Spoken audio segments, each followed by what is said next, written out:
Job chapter 19, verse 23 to 27. Oh, that my words were written down. Oh, that they were inscribed in a book. Oh, that with an iron pen and with lead they were engraved on a rock forever.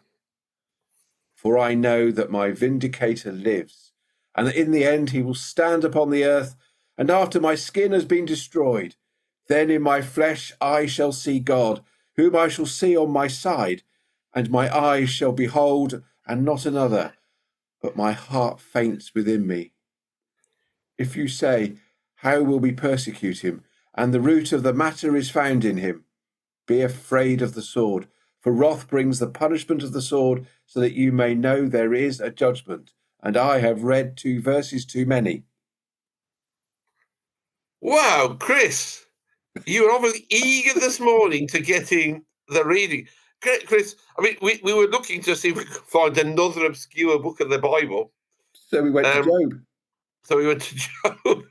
Yeah, Chris, marvellous. Oh, I know that you said vindicator. Most people would understand from Handel's Messiah, my Redeemer lives, but we don't mind. Same word, same meaning. Oh, It's on the New Revised remembrance. Standard Updated Edition was what that one was. You do, I know. You're very updated, man, you are, Chris. We know that. It doesn't. Well, good morning, Good morning, Christopher. Anyway, good morning, David. How are we doing? Probably good afternoon Very well. after having already done the reading. Yeah, exactly. And dear viewer, it could be good evening to you. We don't mind wherever you are, whether you're still in upstate New York or downstate Loaders or whatever it may be. I'm never quite sure. It's good to see you again. And yes, this Sunday is Remembrance Sunday, but that reading is one taken from the third Sunday before Advent. Which it is. And for those churches that have services later in the day, so for instance, Beaminster will have their civic remembrance service in the afternoon on Sunday, because that's the way it works. In the morning, I shall be using at Beaminster the readings for the third Sunday before Advent, of which that Old Testament reading will be read by my great friend and colleague, David Sherlock, former Dean of Truro Cathedral, because he's reading on Sunday for me. Will he remember to stop at verse 27? He will, because it's printed on our Pew News, and no doubt he will use it.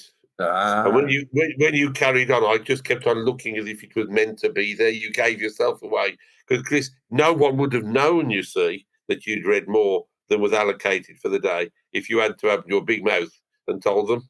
Yeah, but you see, I was always learnt to confess when you get things wrong. In that case, then Domus the Patres et Filius Sanctus, Amen. Amen. Yeah, right, good. You're forgiven, Chris. You're forgiven. All is forgiven. Yeah, Joe. It's quite interesting how the tone actually changed. You can see why they're supposed to end the reading where it was. Exactly. But you manfully carried on to the end. So, Job, wonderful book. And at its heart, I think its theme is suffering and justice, isn't it? Which is why I think you can use it quite happily on Remembrance Sunday. Oh, you promised you would weave remembrance in very easily. I did, Chris. I'm an expert at this. 32 years of it. You know, it's in the blood, isn't it? You know, it's in the blood. Yeah, justice, remembrance, everything to do with this thing. I mean, that's what I love about this kingdom season, because in effect, that's what we are looking towards, isn't it? We're looking towards the birth of Christ, which brings about a way of justice. And Advent leads us to that, and the kingdom season leads us to Advent. Advent's about preparing coming, isn't it? Well, the kingdom season for me is about preparing for Advent, to prepare for the coming of Christ. So. See, I always view the kingdom season as the end of the year rather than the preparing for the beginning. Well, you're right. It is, because Advent Sunday, of course, is the first day of the new church year, isn't it? It is, because I always think, we've had the story of Jesus, his birth, we've had Easter, the resurrection, the ascension, we've had Pentecost, the Trinity, the whole story. And the Christian year ends with Jesus as king sitting on his throne up in heaven. Although I did say last week was the readings and the focus of the church changes, because it stops being Sundays after Trinity until Sundays before Advent. So we've started looking forwards. So are you a looking forwards person or a looking backwards person? Yeah. Or do you think the church ran out of ideas of what to do in its lectionary for 3 weeks between Remembrance and Advent? and this is where we've got to. And the answer, of course, is no, because there's lots of the Bible we could have fitted in, and we do fit in. Well, we've got all But there we are today. in So this time of year, though, haven't we? Yes. We've got creation season. Next Sunday is safeguarding Sunday. We had Bible Sunday. We seem to want to fit loads of things in there rather than just celebrate. Exactly, which is what I shall be doing next week. I shall just pay a cursory glance, because I'm preaching in front of the bishop next week, Chris. Are you? Well, you need 32 years experience for that. You need an awful lot of whatever wangling your way through whatever for that. Bishop Karen will be in Stoke Abbott at Evensong to license Sarah as part of the Beaminster team, and she said she can't. She's already got 2 or 3 different sermons that day, so I volunteered to use whatever I'm going to be saying in the day for her, to relieve her from the suffering and pain of Job, maybe. So the question is, because you have an important visiting dignitary, do you spend more time preparing? Well, if I spend 1 minute, I'll have spent more time than most people will tell you, Chris. So, Chris, I'm trying to lay a trap for you there, that we're saying the bishop. I know you were, Chris. People on the Sunday morning, and you just like Jesus, you dodged the trap very well. I've never been accused of being like Jesus before, Chris, and that's very kind of you to even suggest it. But of course, I'd have thought by now, after your 8 years with us in the deanery now, Chris, you'd have known fully well that I'm just me, and they'll get what they get, regardless of who they are, because it's the Lord that gives me the words to say. Yeah, and I think that's the way we try and work, isn't it? Come from the heart. The Lord is giving me the words. And in fact, I was thinking about this reading early in the week from Job, getting back to Job, Paul. We don't want to do down Job, because he's a good man in many ways, although he's frustrated. We've got almost to the end of his book, or the story about him. Anybody who knows the story of Job knows that he continues to tell God he's going to love him regardless of what he throws at him, isn't he? And he's had a bit of a bad time, and so the Lord has thrown plagues at him, and he's thrown locusts at him, and he's thrown no food at him, and he's sores, and you name it. But Job still says, "No, God, you can do this. I'm not giving in. I love you, regardless." So it almost starts as a bet between God and the devil, doesn't it? It does. It does. He's only believing in God. He's only believing in you because he's got lots of money, and he's got lots of friends, and he's got lots of family. Yeah. Absolutely. So the bet goes, you can take it all away, and he will still believe in me, says God. Yeah. And he's proved right. And the whole book is all these horrible things that happen. Yeah. Job still says, actually, no, I still believe in God. So I think he's an ultimate person of faith that we should be trying to follow and emulate. And in this particular very short passage that you read so kindly with enthusiasm and gusto, Chris, he's at the end of his tether, really. He's almost cracking. That my words were written down in a book. That they were inscribed. They were inscribed in the book. My pen of iron. And on he goes, poor man. And then, I know that even after my skin's been destroyed, my flesh shall still see God. That's great faith, isn't it, Chris? Oh, it's fantastic, isn't it? I mean, if you want to know how people stand up to faith in adversity, go and read the whole book of Job. It is 42 chapters long, so it's quite a long book. And of course, you have to put up with it. You have to the story of faith. You have to put up with these miserable friends as well, don't you? Yeah, it was quite interesting, those friends, aren't they? They are. I'm sure we all have friends like that. Job's comforters. Of course, that's what they don't ask. Yeah, and they just make life worse. They're trying to help though, but they give up before Job does, don't they? That's the beauty. Yeah, maybe that's something we shouldn't be trying to emulate, because No. with when we try and help other people that are going through a tough time, and they come to say us, how does God work in suffering? How does God do this? We can get Well, ourselves tied in knots I think quite what easily, Job is really. doing there, Chris, is that he's saying to God, I want all that I've been through written down, so I can actually come to you with it and say, why is it? Why have you done this to me? Why have you tried to test me so much? Why haven't you trusted me? That'd be a lovely question to say to God. Why haven't you trusted me? I've never given up on my faith and belief. Why haven't you trusted me? Yeah, you know what? I once met a guy. Well, not met a guy. He was a very influential guy in my life. Going to his wife's funeral in a couple of weeks, and yeah, we always often used to comment of, that's a question I'm going to ask when I get there. Yeah.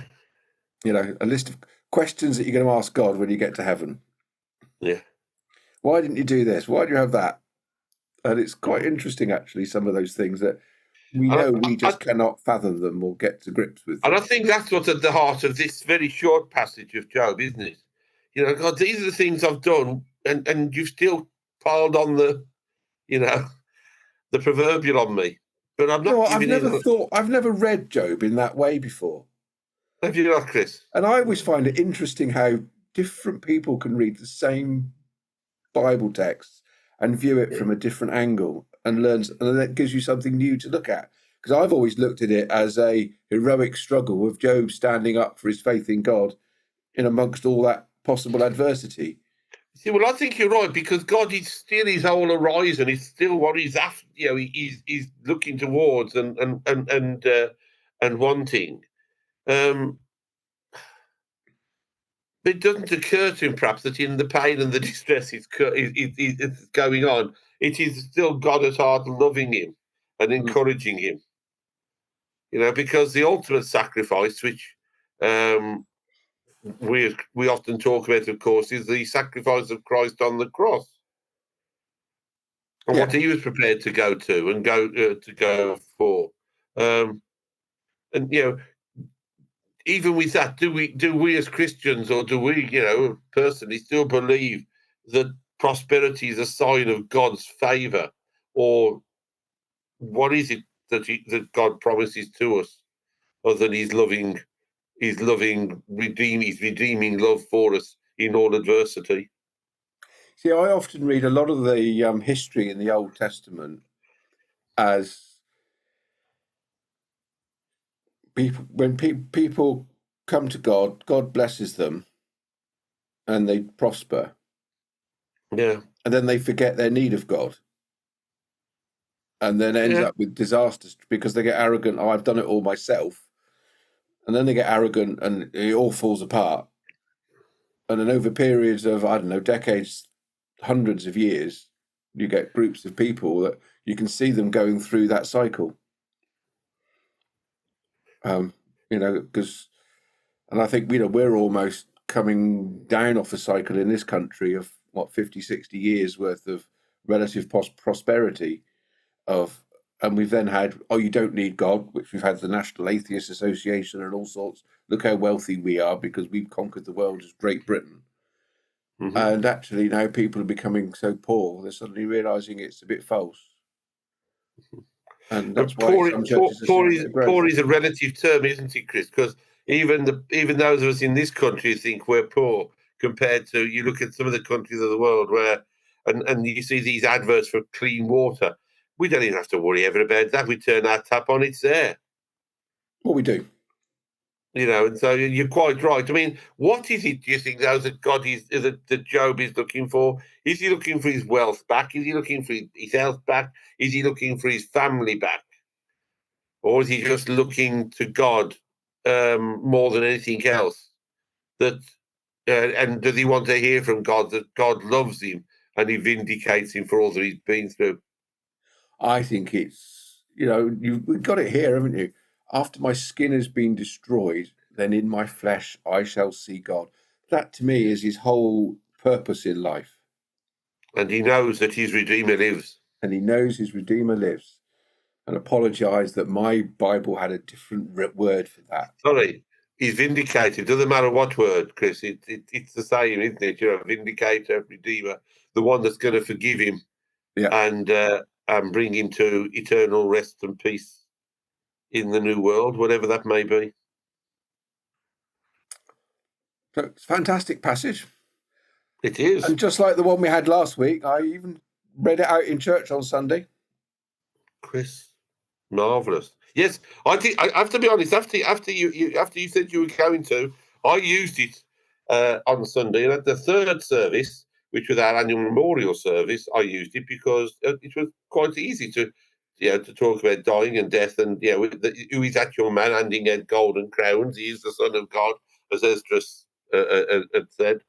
As I stood up to say it, I said to Jo, have you ever preached on the Book of Esdras? And she nodded, shook her head. I said, well, I've only preached on it twice before, and they were both this morning. I did have to undergo the ire of the people who write the reading rotors and ask the various people to read, of changing the readings at the last minute. Yeah, I know. You see, we were talking about organists and organs and things earlier, weren't we? We have a lovely organist in one of our churches who has played for many, many, many years, but comes from a different church tradition to the Anglican Church. And one of my colleagues once asked him to change a hymn when he arrived, and the chap said, "If you want to change, you play it yourself." He put his coat on and walked out. Well, luckily, the person in question could play the organ and did, but that was beside the point. Yeah, we're all individuals, aren't we? That's the key. And Job is an exceptional individual, and we give thanks to God for that and for that story. We don't know if it's a true story. We take it as word handed down, and perhaps an example of our own lives. That if we can follow in the way of Job and still be firm in our faith and trust in God at the end of our life, then we haven't done too bad, have we? No, and it's a great story for people that are going through a hard time. It is. And if you are going through a hard time, and people often, I'm sure they say to you, Chris, why does God allow this to happen? Why did that person have to suffer? That's such a good person, or etc. There is a lovely book written by a Jewish church leader called "Why Do Bad Things Happen to Good People?" His name is Gerald Kushner, and it's a wonderfully simple little book. He's a rabbi, he's Gerald, and it's a wonderful book. So if you think you're going through a hard time, have a look at it. "Why Do Bad Things Happen to Good People?" by Rabbi Gerald Kushner. We even ended with a book recommendation. Yeah, we have. We've had no waffle. We've had no silliness. No, Chris, you're quite right. We can do that if you want. The boys stood on the burning deck and all that kind of stuff. Anyway, dear viewer, are we going to get a compliment from the bishop? We may do. However, we are, as you said, approaching Lent. Or even Advent, Chris. I'm just checking you were awake. Advent, even. And I've been looking at literature maybe to read during the Advent season. And I'm recommending to our people this book. Can you see it? Listening to the Music of the Soul. Listening to the Music of the Soul. It's the Archbishop of York's Advent book. He commissions a book each year. And it's been written by Gourley Francis Decana, who's the Bishop of Chelmsford. And it looks to me, and I've read bits of it already as preparation, as if it's a good book. If you're looking for something to do, some spiritual reading leading up to Christmas, have a look at it. And there are some good whatever. Robert Atwell. Did you know Robert Atwell, Chris? He ordained me a deacon. Well, he says Gourley has an extraordinary ability to hear the music of the future. Mark Oakley, do you know Mark Oakley? Have you come across him? Is he not presenter at the Westminster Abbey or somewhere now, I think? I don't know. I don't know if I've actually met him. I've heard his name a lot. Well, to read this beautiful book is to find yourself wanting to listen with a refreshed depth worthy of the gift of life. How about that? Oh. Yeah. And Aaron Aurora, who I have no idea who that is, viewers, I can't tell you. They write, it's a balm to the soul. Oh. Sounds wonderful. So it's not a long book, and you can read it over 4 or 5 weeks if you want to. I recommend it. What I've read of it already. And you can buy it from any good bookshop, but particularly the Beaminster bookshop, they'll order it for you. There are other bookshops, by the way, available in town.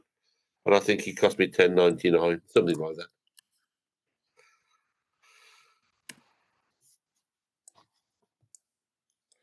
£10.60 on Eden Books. There you go, dear viewer. There you are. That's right. Well, Mark Oakley is Dean of Southwark, by the way, it tells me in the front of the book, if I'd looked at it properly. And Aaron Aurora is Bishop of Kirkstall. Is that Liverpool? Sorry, Aaron. Huh? Is that Liverpool area?